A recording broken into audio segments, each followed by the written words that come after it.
12 డేస్లో 120 English grammar రూల్స్ని నేర్చుకోవడానికి ఎక్సైటెడ్గా ఉన్నారా? నేను కూడా ఎక్సైటెడ్గా ఉన్నాను. Before starting our rules, I would like to share a small story. నేను కూడా మీ అందరిలానే లాస్ట్ 3 ఇయర్స్గా బ్యాంక్ ఎగ్జామ్స్కి ప్రిపేర్ అవుతూ ఉన్నాను. ఈ బ్యాంక్ ఎగ్జామ్ ప్రిపరేషన్ స్టార్ట్ చేసిన దగ్గర నుంచి కంప్లీట్ అయ్యే మధ్యలో నేను చాలాసార్లు చాలా ఇన్ఫర్మేషన్ కోసం యూట్యూబ్లో సెర్చ్ చేస్తూ ఉండేదాన్ని. అంటే క్వాంట్కి ఏది బెస్ట్ రిసోర్సెస్, లేకపోతే రీజనింగ్కి బెస్ట్ రిసోర్సెస్ ఏంటి, ఇంగ్లీష్కి రిసోర్సెస్ ఏంటి, లేకపోతే ఏ టీచర్ని ఫాలో అవ్వాలి అని.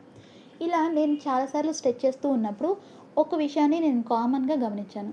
ఎగ్జామ్కి రిలేటెడ్గా ఉన్న ఇన్ఫర్మేషన్ కానీ, రిజల్ట్ రిలేటెడ్ ఇన్ఫర్మేషన్ కానీ, లేకపోతే ఎలాంటి ఇన్ఫర్మేషన్ అయినా ఎగ్జామ్స్కి సంబంధించింది, లేకపోతే కాన్సెప్ట్స్ గురించి కానీ మనం తెలుసుకోవాలంటే ఫస్ట్ యూట్యూబ్లో సెర్చ్ చేయగానే అన్నీ కూడా హిందీ లాంగ్వేజ్లోనే వస్తున్నాయి.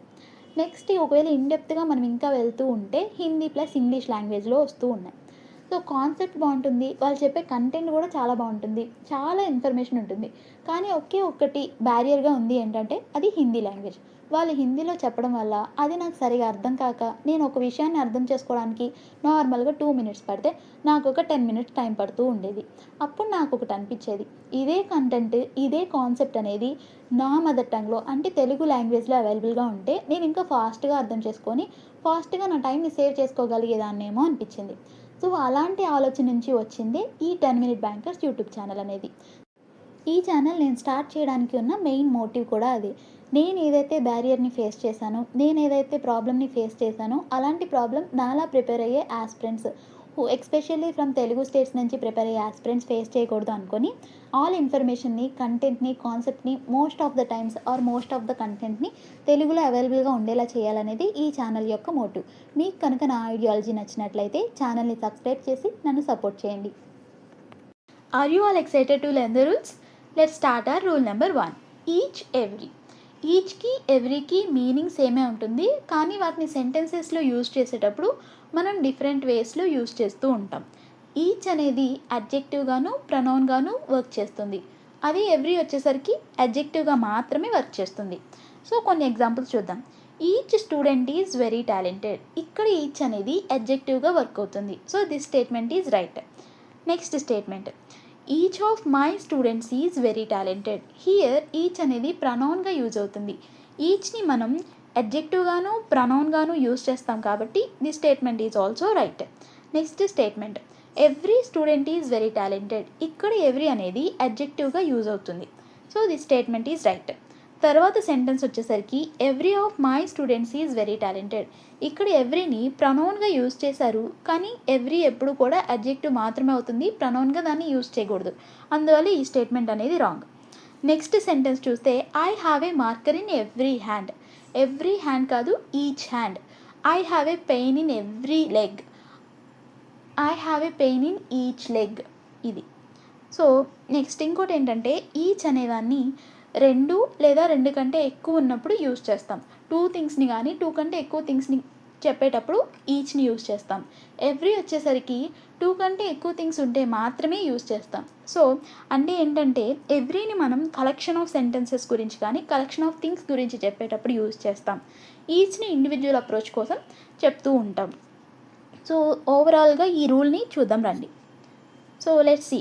First individual approach. ఈచ్ వచ్చేసరికి ఇండివిజువల్ అప్రోచ్, ఎవ్రీ వచ్చేసరికి collective approach. So green box చూడండి.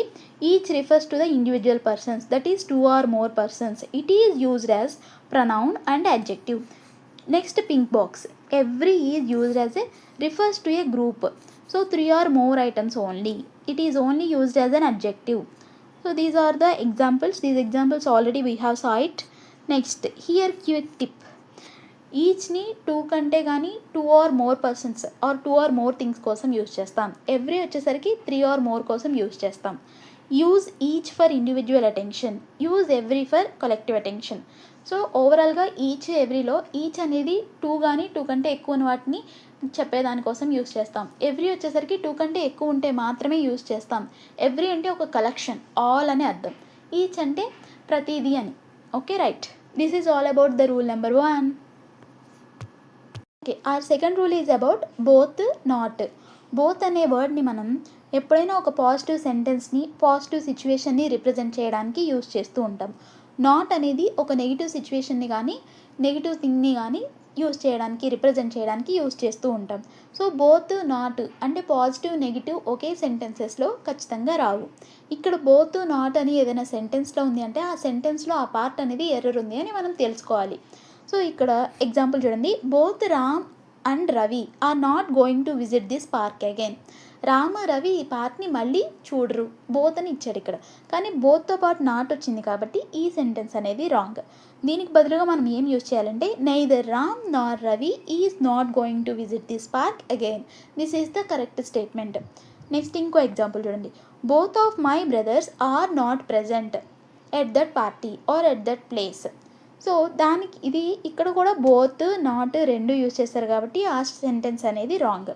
Next, neither of my brothers is present, this is the right sentence. So బోత్తో పాటు ఎప్పుడు అండ్ వస్తుంది, నెయిదర్తో నార్ వస్తుంది, ఎయిదర్తో ఆర్ వస్తుంది ఇలా. ఇంకొక ఇంపార్టెంట్ ఇష్యూ ఏంటంటే బోత్ అనేది వచ్చినప్పుడు మనం యూజ్ చేసే వెర్బ్ అనేది ప్లూరల్ ఫామ్లో ఉండాలి. అది నెయిదర్ని యూజ్ చేసినప్పుడు వెర్బ్ అనేది సింగులర్ ఫామ్లో ఉండాలి. ఇక్కడ కూడా చూడండి, both of my brothers are, neither of my brothers is. So both వచ్చినప్పుడు ఎప్పుడు ప్లూరల్ వెర్బ్ని, నెయిదర్ వచ్చినప్పుడు సింగులర్ వెర్బ్ని మనం యూజ్ చేస్తూ ఉండాలి. సో ఓవరాల్గా ఈ రూల్ గురించి ఒకసారి చూద్దాం రండి. So both and refers to two items together. బోత్ని అంటే మనం ఎప్పుడు యూజ్ చేస్తామంటే టూ ఐటమ్స్ని టుగెదర్గా రిఫర్ చేయడానికి బోత్ అండ్ యూజ్ చేస్తాం.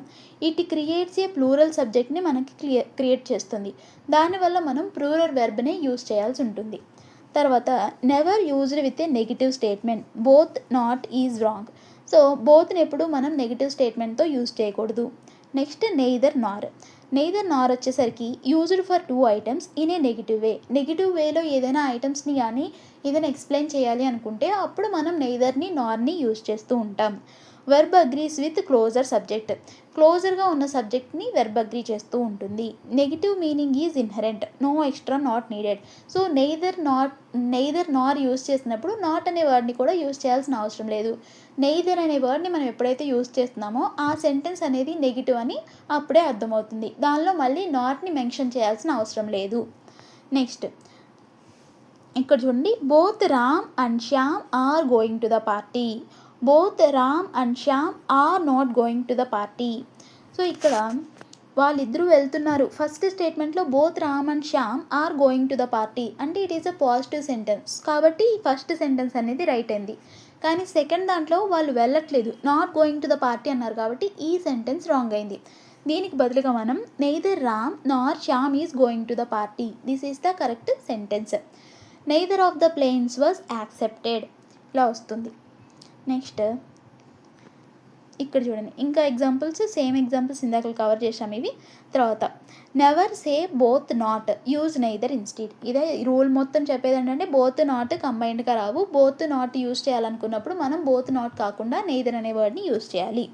సో బోత్ వచ్చేసరికి ప్లూరల్ వెర్బ్ని, నెయిదర్ వచ్చేసరికి సింగులర్ వెర్బ్ని తీసుకుంటూ ఉంటాయి. Okay, this is all about the rule number 2. See our rule number 3. Rule number 3 explains about whom, who, which, that. ఈ వర్డ్స్ అన్నింటినీ మనం సెంటెన్సెస్లో ఎప్పుడప్పుడు యూజ్ చేయాలి, ఎలాంటి సిచ్యువేషన్స్లో యూజ్ చేయాలి అనేది ఈ రూల్. సో హూమ్ని, హూని పర్సన్స్ని, డొమెస్టిక్ యానిమల్స్ని రిప్రజెంట్ చేసేటప్పుడు యూజ్ చేస్తాం. విచ్ అనేది యానిమల్స్ని, నాన్ లివింగ్ థింగ్స్కి యూజ్ చేస్తాం. దట్ అనేది ఆల్ పర్సన్స్ అంటే పర్సన్స్కి, యానిమల్స్కి, నాన్ లివింగ్ థింగ్స్కి దట్ అనే దాన్ని యూజ్ చేయొచ్చు. తర్వాత కింద ఒక ఎగ్జాంపుల్ చూడండి, this is the same book which you were reading yesterday. So same అనే వర్డ్ మనకి ఏదైనా సెంటెన్స్లో వచ్చిందంటే సేమ్తో పాటు ఎలాంటి డబ్ల్యూహెచ్లు ఇవి ఏమీ రావు, సేమ్తో పాటు దట్ అనేది మాత్రమే వస్తుంది. సో ఈ సెంటెన్స్ని కరెక్ట్ వేలో చెప్పాలంటే this is the same book that you were reading yesterday. That అనేది విచ్ ప్లేస్లో ఇంక్లూడ్ చేస్తే అప్పుడు ఈ స్టేట్మెంట్ అనేది కరెక్ట్ అవుతుంది. సేమ్ ఎప్పుడు కూడా దట్ని క్యారీ చేస్తూ ఉంటుంది. సేమ్ అనేది ఒక సెంటెన్స్లో వచ్చింది అంటే మనం దట్ అనేది అక్కడ ఇంక్లూడ్ చేయాలి. ఒకవేళ అదే సెంటెన్స్లో సేమ్ని మనం కట్ ఆఫ్ చేస్తే అప్పుడు ఆ సెంటెన్స్ అనేది ఎలా ఉంటుందో చూడండి. This is the book which you were reading yesterday. సేమ్ని తీసేస్తే మనం ఈ సెంటెన్స్ అనేది కరెక్ట్. నెక్స్ట్ ఇక్కడ పైన హూమ్ అని అనుకున్నాం కదా, పర్సన్స్కి, డొమెస్టిక్ యానిమల్స్ అని. ఆ రెండిట్లో హూని ఎప్పుడు యూజ్ చేయాలి, హూమ్ని ఎప్పుడు యూజ్ చేయాలి అంటే హూ అనేదాన్ని సబ్జెక్టివ్ ప్రొనౌన్స్ వచ్చినప్పుడు యూజ్ చేయాలి. హూమ్ అనేది ఆబ్జెక్టివ్ ప్రొనౌన్స్ వచ్చినప్పుడు యూజ్ చేయాలి. అలానే సబ్జెక్టివ్ ప్రొనౌన్స్ అంటే ఏంటి, ఆబ్జెక్టివ్ ప్రొనౌన్స్ అంటే ఏంటి అని అంటే, సబ్జెక్టివ్ ప్రొనౌన్స్ వచ్చేసరికి I, he, she, they, it, we. అదే ఆబ్జెక్టివ్ ప్రొనౌన్స్ వచ్చేసరికి me, her, him, them, it, us. This is all about the rule number 3. We see the overall. Okay, right. These are called as relative pronouns. Who, whom, which, that are called as the relative pronouns. Now హూమ్ని ఎక్కడెక్కడ use చేస్తామంటే, use who for the subject, he, she, I, we. Use whom for the object, him, her, me, them.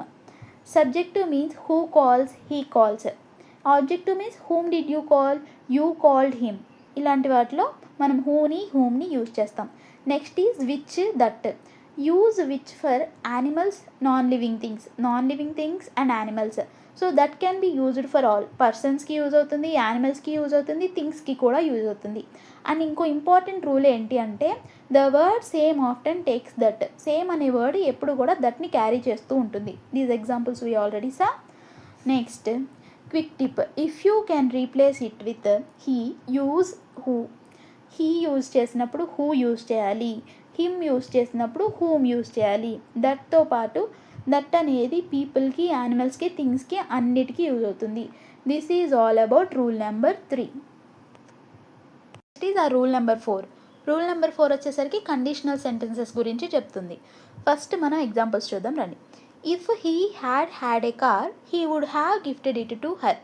So ఈ సెంటెన్స్లో హ్యాడ్ని 2 times use చేసాం. ఈ సెంటెన్సే కాదు, మనం చాలా దగ్గర కూడా హ్యాడ్ని 2 టైమ్స్ యూజ్ చేసిన సెంటెన్సెస్ చాలా చూస్తూ ఉంటాం. సో హ్యాడ్ని అసలు 2 టైమ్స్ ఎందుకు యూజ్ చేస్తున్నారు, అలా యూజ్ చేయడం వల్ల ఆ సెంటెన్స్లో ఎర్రర్ ఉందా లేదా అని డౌట్ కూడా మనకు వస్తుంది. హ్యాడ్ని 2 టైమ్స్ యూజ్ చేయడానికి ఉన్న మెయిన్ రీజన్ ఏంటంటే, హ్యాడ్ అనేది మెయిన్ వెర్బ్ గాను హెల్పింగ్ వెర్బ్ గాను 2 విధాలుగాను యాక్ట్ చేస్తుంది. సో ఈ సెంటెన్స్లో కూడా ఫస్ట్ హ్యాడ్ మెయిన్ వెర్బ్ గాను, సెకండ్ హ్యాడ్ వచ్చేసరికి హెల్పింగ్ వెర్బ్ గాను యూజ్ అయింది. సో ఈ సెంటెన్స్లో ఎలాంటి మిస్టేక్ లేదు. సెకండ్ సెంటెన్స్ చూడండి, if she had a phone, she would gift it to him. So second సెంటెన్స్లో కూడా ఇఫ్ క్లాజ్ యూజ్ చేసాం. ఇప్పుడు ఇఫ్ క్లాజ్ యూజ్ చేసినప్పుడు మనకు వచ్చేది ఏంటి అనేది రూల్ చూద్దాం రండి. ఇఫ్తో పాటు సింపుల్ పాస్ట్ వచ్చింది అంటే, నెక్స్ట్ వచ్చే సెంటెన్స్లో మనం వుడ్ ప్లస్ V1 యూజ్ చేయాలి. అదే ఇఫ్తో పాటు పాస్ట్ పర్ఫెక్ట్ వచ్చింది అని అంటే, would plus have plus V3 అనేది యూజ్ చేయాలి. ఈ 2 ఇఫ్ క్లాజ్ యొక్క ఫార్ములాస్ని ఈ 2 సెంటెన్సెస్లో మనం యూజ్ చేసాం. అది ఎలా అంటే, ఇప్పుడు చూడండి second sentence, if she had a phone. Had అనేది సింపుల్ పాస్ట్ V2లో ఉంది కాబట్టి నెక్స్ట్ సెంటెన్స్లో వుడ్ ప్లస్ V1 అనేది మనకి రావాలి. సో వుడ్ ప్లస్ గిఫ్ట్ అనేది V1 కింద వచ్చింది. సో ఈ sentence completely right. Next past perfect అంటే హ్యాడ్ ప్లస్ V3 వస్తే దాన్ని పాస్ట్ పర్ఫెక్ట్ అంటాం. ఇప్పుడు ఇఫ్ హీ హ్యాడ్లో ఇక్కడ హ్యాడ్ ప్లస్ V3 అన్నాడు. హ్యాడ్ అనేది ఒకటి, హ్యాడ్ ప్లస్ V3లోనే హ్యాడ్ని కూడా యూజ్ చేస్తాం. సో ఇప్పుడు నెక్స్ట్ ఏం రావాలి, would plus have plus V3 అనేది రావాలి. So would plus he would have V3 అంటే gifted it to her. So ఈ sentence is also completely right. ఇప్పుడు V1, V2, V3లో అసలు హ్యాజ్ని ఎలా యూజ్ చేస్తామనంటే, V1లో వచ్చేసరికి హ్యాజ్, హ్యావ్ అని ఉంటాయి. V2లో హ్యాడ్ ఉండిద్ది, V3లో కూడా హ్యాడ్ అనే ఉండిద్ది. This is all about the rule number 4. Next ఓవరాల్గా ఒకసారి చూద్దాం.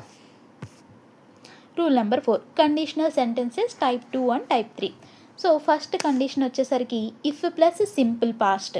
ఇఫ్తో పాటు సింపుల్ పాస్ట్ ఇంక్లూడ్ అయ్యింది అంటే, సింపుల్ పాస్ట్ అంటే వుడ్ ప్లస్ V1 వచ్చింది. So if he had a car, he would gift it to her. Next condition వచ్చేసరికి hypothetical and past.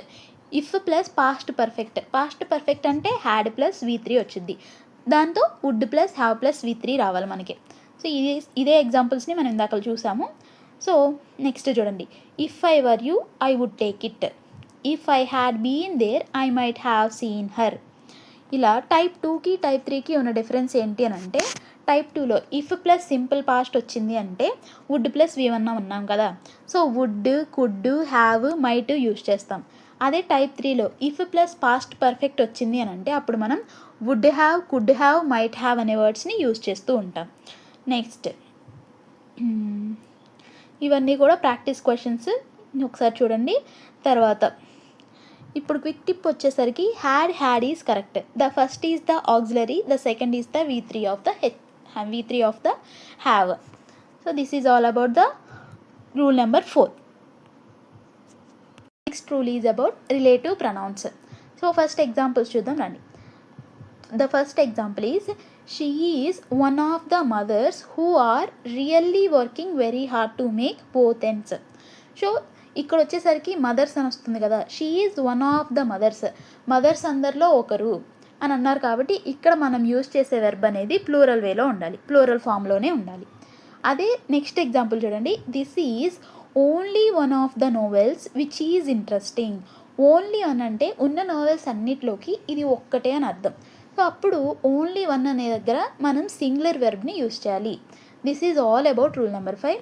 So one of the mothers అంటే మదర్స్ని కన్సిడర్ చేసి ఇక్కడ one of the తర్వాత వచ్చే ఏదైతే నౌన్ ఉంటుందో ఆ నౌన్ని కన్సిడర్ చేసి మనం వెర్బ్ని రాయాలి. So one of the mothers అని అంటే ఆర్ రావాలి. అది ఓన్లీ వన్ అని ఎప్పుడైతే వస్తుందో అప్పుడు మనం సింగులర్ వెర్బ్ని మాత్రమే తీసుకోవాలి. ఓన్లీ వన్ వచ్చినప్పుడు సింగులర్ వెర్బ్ మాత్రమే వస్తుంది. సో ఓవరాల్గా చూద్దాం రండి. Relative pronouns one of the and only one of the. First వచ్చేసరికి one of the case. General కేసులో ఎలా అంటే వెర్బ్ అనేది agrees with the plural noun after of the. One of the తర్వాత ఏ నౌన్ అయితే వస్తుందో ఆ నౌన్లోనే వెర్బ్ అనేది అగ్రీ అవుతుంది. So next only one of the అని అంటే verb agrees with the singular one, that is only one వచ్చినప్పుడు ఈజ్ అని వస్తుంది, సింగులర్ వెర్బే వస్తుంది. నెక్స్ట్ ఇంకా ప్రాక్టీస్ క్వశ్చన్స్ చూడండి. This is one of the best place that have been performed. ఇక్కడ హ్యావ్ అనేది ఎందుకు వచ్చిందంటే one of the best place అన్నారు కాబట్టి ఇక్కడ హ్యావ్ అనేది వచ్చింది. నెక్స్ట్ ఎగ్జాంపుల్ చూడండి. It is only one of the movies that has been successful. Only one of the movies, only అని వచ్చింది కాబట్టి సింగులర్ వెర్బ్ని మనం యూజ్ చేసాం. సో వన్ ఆఫ్ ద అని వచ్చినప్పుడు మనం ఈజ్ అనేది యూజ్ చేయకూడదు, ఆర్ అనేది యూజ్ చేయాలి. నెక్స్ట్ ఇక్కడ క్విక్ టిప్ వచ్చేసరికి అదే వన్ ఆఫ్ ద అని వస్తే మనం ప్లూరల్ వెర్బ్ యూజ్ చేయాలి, ఓన్లీ వన్ ఆఫ్ ద వస్తే సింగులర్ వెర్బ్ యూజ్ చేయాలి. This is all about rule number 5. 10 రూల్స్లో మన 5 రూల్స్ ఆల్రెడీ కంప్లీట్ అయిపోయి ఉన్నాయి. 10 రూల్స్ని ఒకే వీడియోలో పెడుతుంటే వీడియో లెంత్ ఎక్కువైపోతుంది కాబట్టి వీడియోని ఇక్కడితో స్టాప్ చేస్తున్నాను. నెక్స్ట్ 5 రూల్స్ని పార్ట్ 2గా పెడతాను.